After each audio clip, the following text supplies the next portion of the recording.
धुनपुरा एक जादुई गांव था। यह जादू से जगमगाता था। घर इंद्रधनुषी रंगों से चमकते थे, पेड़ हवा में रहस्य फुसफुसाते थे, यहाँ तक कि नदी भी शरारत से हंसती थी। धुनपुरा में हर कोई थोड़ा बहुत जादू जानता था। बच्चे एक चुटकी में मोमबत्ती जला सकते थे, दादा दादी एक गीत से फूल उगा सकते थे। जादू उतना ही आम था जितनी धूप। गुग्गू एक जवान लड़का था जिसे जादू का बहुत शौक था।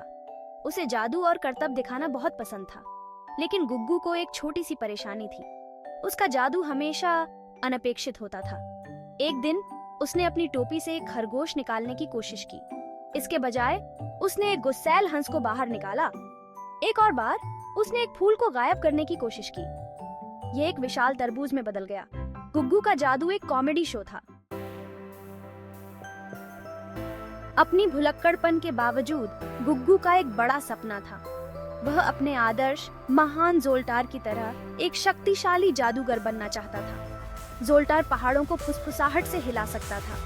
वह अपने हाथ के इशारे से सितारों को नियंत्रित कर सकता था। गुग्गू दिन रात अभ्यास करता था। उसने गांव के पुस्तकालय की हर जादू की किताब पढ़ी। उसने ज़ोल्टार के केश विन्यास की एनपीएल करने की भी कोशिश की, लेकिन उसका जादू हमेशा की तरह अप्रत्याशित ही रहा। एक दिन धुनपुरा ने एक भव्य जादू शो की घोषणा की। दूर दूर से जादूगरों को आमंत्रित किया गया था। गुग्गू बहुत उत्साहित था। यह मौका था सबको अपना हुनर दिखाने का। उसने अपना सबसे प्रभावशाली जादू का अभ्यास किया। यह चीजों को गायब करने का जादू था। गुग्गू ने अपनी प्रतिभा से सभी को चकित करने की कल्पना की। उसने पहला पुरस्कार जीतने का सपना देखा, एक सुनहरी छड़ी। भाग 5, गायब करने वाला एक्ट। शो का दिन आ गया। गुग्गू घबराया हुआ था। वह अपनी बारी का इंतजार कर रहा था। उसका दिल ढोल की तरह धड़क रहा था। अंत में उसकी बारी आई। गुग्गू मंच पर चला गया। उसने एक गहरी सांस ली और जादुई शब्द बोले।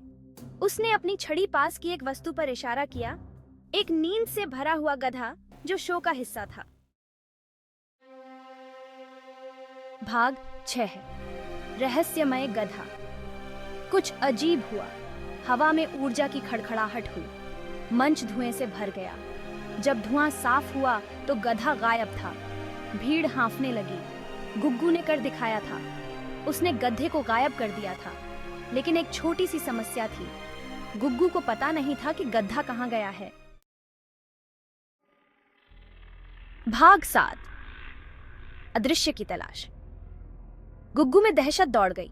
उसने मंच के पीछे हर जगह खोजा। उसने नदी से भी पूछा कि क्या उसने एक गधा देखा है, लेकिन गधा कहीं नहीं मिला। इस बीच भीड़ अधीर होती जा रही थी। वे गधे को फिर से प्रकट होते देखना चाहते थे। गुग्गू बड़ी मुश्किल में था। उसकी सबसे बड़ी तरकीब उसकी सबसे बड़ी मुसीबत में बदल गई थी। तभी जब गुग्गू को लगा कि अब सब कुछ खत्म हो गया है, तो उसने सफेद पंखों की एक झलक देखी। यह गांव के बुजुर्ग बूढ़े आदमी विलो थे, जो अपनी बुद्धिमानी और अपने पालतू उल्लू एथेना के लिए जाने जाते थे। एथेना ने अपनी तेज नजरों से सब कुछ देख लिया था। उसने धीरे से हूंट किया और अपने पंख से गुग्गू को कुरेदा। मंच के पीछे रोशनी के टिमटिमाते हुए पर्दे की ओर इशारा किया। एथेना द्वारा निर्देशित गुग्गू टिमटिमाती रोशनी का पीछा करता था। इसने उसे एक छिपे हुए घास के मैदान में पहुंचाया जो चांदनी में नहाया हुआ था, और वहां चांदनी घास पर शांति से चर रहा था गधा। बूढ़े आदमी विलो मुस्कुराए। सच्चा जादू, उन्होंने कहा। उनकी आवाज कोमल थी। चीजों को गायब करने के बारे में नहीं है, ये कुछ नया, कुछ अद्भुत बनाने के बारे में है।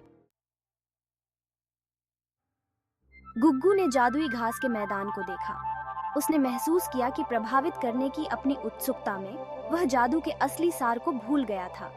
उसने तरकीब पर ध्यान केंद्रित किया था, आश्चर्य पर नहीं। उस दिन से गुग्गू का जादू बदल गया। उसने भव्य भ्रमों का पीछा करना बंद कर दिया और अपने आसपास के छोटे जादुई पलों पर ध्यान केंद्रित करना शुरू कर दिया। उसने सीखा कि सच्चा जादू लोगों को मुस्कुराने में है। गुग्गू कभी भी ज़ोल्टार की तरह प्रसिद्ध जादूगर नहीं बन पाया, लेकिन उसने इससे भी बेहतर कुछ खोज निकाला। उसने रोजमर्रा की जिंदगी में जादू को पाया, बच्चों की हंसी, सूरज की गर्मी और एक मूर्खतापूर्ण जादुई पल साझा करने की खुशी। और कभी कभी जब चांद पूरा होता था और हवा सही होती थी, तब भी आप गधे की आवाज की गूंज सुन सकते थे, जो धुनपुरा में सभी को याद दिलाती थी कि सबसे अप्रत्याशित जादू भी वास्तव में कुछ असाधारण बना सकता है।